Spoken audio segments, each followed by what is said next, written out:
ખાટી મીઠી ચટણીમાં રસરસતી ભેળ. નામ પડે ને એટલે બસ મોંમાં પાણી આવ્યા વગર જ ના રહે. અને તેમાં પણ રાજકોટની પ્રખ્યાત સાધનાની ભેળ એટલે કહેવું જ શું. બે અલગ અલગ પ્રકારની અવનવી ચટણીઓ અને અનોખી રીતે વઘારેલા ક્રિસ્પી ક્રન્ચી ટેસ્ટી સેવ મમરા અને તળેલા ચેવડા સાથે બનાવવાની એક અલગ જ રીતથી આ ભેળનો એક અલગ અને જીભને બસ ચટકારો લાવી દે ને તેવો સ્વાદ. જો એકવાર સાધનાની ભેળ ચાખી હોય ને તો હંમેશા તેનો સ્વાદ મોંમાં યાદ રહી જાય. તો ચાલો આજે રાજકોટની પ્રખ્યાત સાધનાની ભેળનો સ્વાદ ઘરમાં લાવીએ. આ વિડીયો જોતા જોતા સાથે કોમેન્ટ બોક્સમાં લખીને એ પણ કહેજો કે બીજા કયા કયા સિટીની ભેળ પ્રખ્યાત છે. રાજકોટની પ્રખ્યાત સાધનાની ભેળ બનાવવાની શરૂઆત એક ખાસ ચટણી જે ફક્ત અને ફક્ત સાધનાની ભેળમાં જ વપરાય છે તેનાથી કરીએ. અહીં મિક્સરના જારમાં 6 થી 7 નંગ તીખા લીલા મરચાં ઉમેરશું. સાથે 1 ઇંચ આદુનો ટુકડો અને 50 ગ્રામ જેટલા શેકેલા સિંગદાણા ઉમેરવાના છે.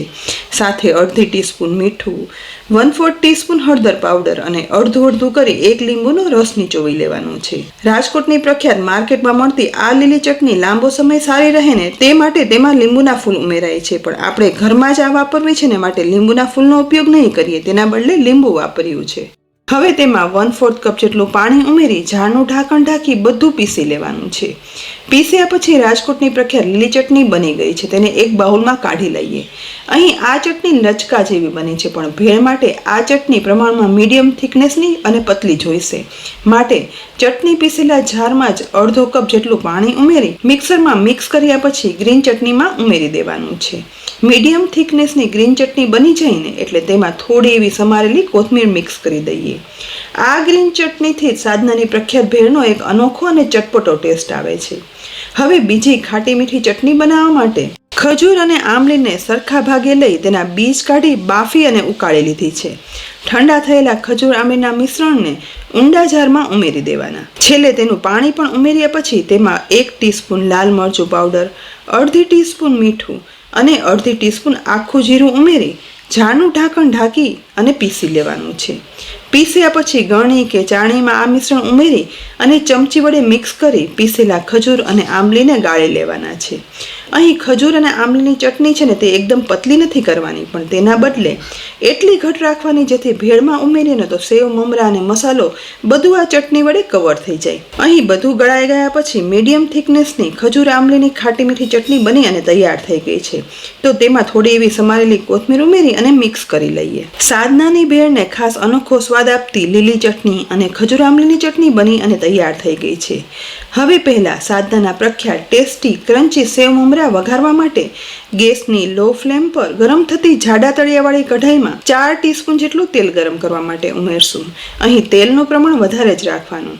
તેલ ગરમ થયા પછી તેમાં 1/4 ટીસ્પૂન હિંગ ઉમેરી તેમાં સમારેલા લીલા મરચાંના ટુકડા અને મીઠો લીમડો ઉમેરી તેલમાં મરચાં એકદમ સરસ રીતે મિક્સ કરતા જઈ અને સાતળવાના છે.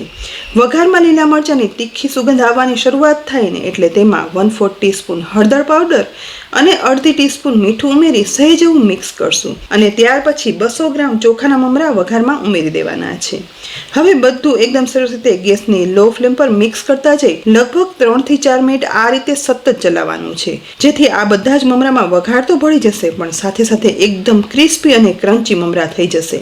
અને ભેળ બનાવવા માટે ચટણીઓ સાથે હંમેશા ક્રિસ્પી મમરા હોય ને તો જ ભેળનો સ્વાદ એકદમ ક્રન્ચી સરસ આવે છે.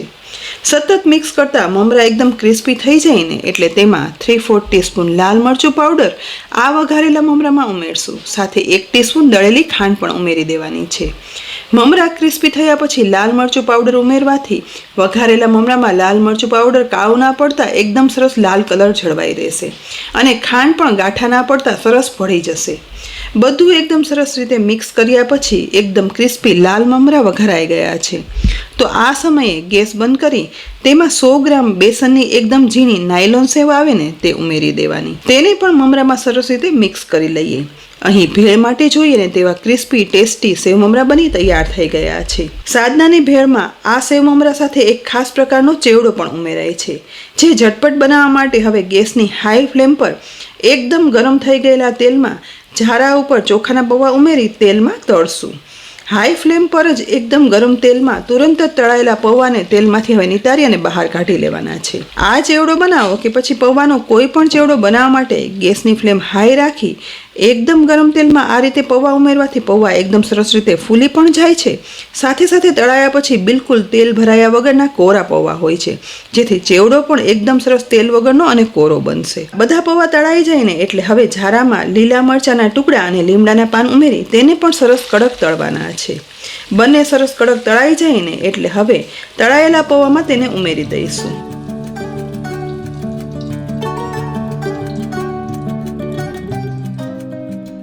સાથે સાથે હવે સ્ટીલની ગળણી લઈ તેમાં અડધી ટીસ્પૂન વરિયાળી ઉમેરી તેને પણ તેલમાં તળી લેવાની છે. વરિયાળી તળાવવાની સુગંધ આવવા લાગે ને એટલે હવે ગળણી બહાર કાઢી વરિયાળીને તળાયેલા પૌવામાં ઉમેરી દેવાની. ત્યાર પછી તળાયેલા પૌવામાં મસાલો કરવા માટે તેમાં 1/4 ટીસ્પૂન હળદર પાવડર, 3/4 ટીસ્પૂન લાલ મરચું પાવડર, અડધી ટીસ્પૂન મીઠું, અડધી ટીસ્પૂન આમચૂર પાવડર ઉમેરી ઝારા વડે બધા મસાલા તળાયેલા પૌવામાં મિક્સ કરવાના છે.